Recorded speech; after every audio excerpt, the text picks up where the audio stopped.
ইতিহাসের পাতা ঘাটতে গিয়ে নেইমারের ইতিহাস দেখলে আপনি আঁতকে উঠবেন। ফুটবল ইতিহাসের সেরা কামব্যাকের গল্পটি এই মহানায়কের নামেই লেখা আছে। শেষ 5 মিনিটে দুর্ধর্ষ 3 গোলে অবদান রেখে সে বুঝিয়ে দিয়েছিল ফুটবল তার পায়ের জাদু। সেদিন অবাক হয়েছিল মাঠে থাকা হাজার হাজার দর্শক, কোচ, এমনকি সতীর্থ লিওনেল মেসিও। সবাই অবাক হয়ে তাকিয়েছিলেন ব্রাজিলিয়ান এই সুপারস্টারের দিকে। কি হয়েছিল সেদিন? 5 মিনিটে নেইমার কি করেছিল? কেনই বা এই সময়টাকে বলা হয়ে থাকে ইতিহাসের সেরা কামব্যাক? চলুন বিস্তারিত দেখি। উয়েফা চ্যাম্পিয়ন্স লিগের রাউন্ড 16 কোয়ার্টার ফাইনালের লক্ষ্যে মাঠে নেমেছিল পিএসজি বনাম বার্সেলোনা। নেইমার, মেসি, সুয়ারেজের মতো বাঘা বাঘা তারকা থাকতেও প্রথম লেগে পিএসজি 4-0 ব্যবধানে হারিয়েছিল বার্সাকে। অর্থাৎ দ্বিতীয় লেগে বার্সাকে ম্যাচ জিতে করতে হবে 5টি গোল। সবাই হাল ছেড়ে দিয়েছিল। স্বাভাবিকভাবে এমন ব্যবধানে ম্যাচ জিতা সত্যিই অসম্ভব, কিন্তু সেদিন ব্রাজিলের এক নায়ক বলেছিল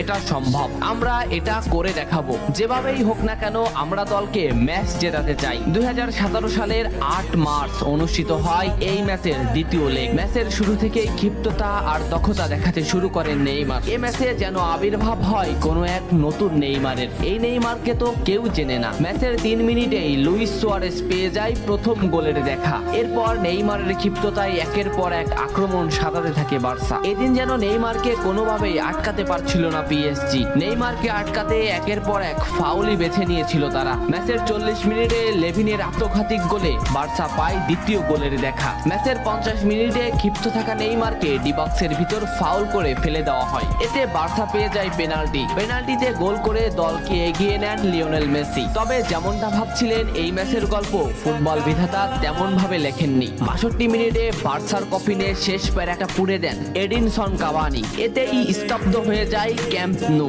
আশা ছেড়ে দেন বার্সা কোচ লুইস এনরিক। শুধু কি তাই, স্তব্ধ হয়ে যান লিওনেল মেসিও। তবে সেদিন একজন দমে যায়নি। নামটা কি? কমেন্ট করে জানান। বার্সা গোল হজমের পর লিওনেল মেসি ম্যাচের সম্পূর্ণ দায়িত্ব দেন নেইমারের উপর। আবারও শুরু হলো খেলা। ডি বক্সের বাইরে নেইমারকে ফাউল করে ডি মারিয়া। এই পজিশনে 88 মিনিটে বার্সা একটা ফ্রি কিক পায়। তবে এই ফ্রি কিকের দায়িত্ব নেইমারের কাছে বুঝিয়ে দেন মেসি। শট করেন নেইমার এবং করেন অসাধারণ গোল। এই ফ্রি কিকটা বার্সার ইতিহাসের সেরা ফ্রি কিকের একটি হয়ে রয়েছে। এর 2 মিনিট পর সুয়ারেজকে আঘাত করে পেনাল্টি পায় বার্সা। পেনাল্টি নিতে আসেন নেইমার জুনিয়র। সেদিন বার্সা নেইমারের উপরই আস্থা খুঁজে পেয়েছিল। পেনাল্টিতে অসাধারণ গোল করেন নেইমার। এমন পরিস্থিতিতেও 5 গোল করে ম্যাচ সমতা এনেছে বার্সা। এর কিছু সময়ের পরে চলে আসে সেই মাহিন রক্ষণ। ম্যাচের এই মোমেন্টটা লক্ষ্য করুন। ডি বক্সের কিছুটা সামনে নেইমারের পায়ে বল।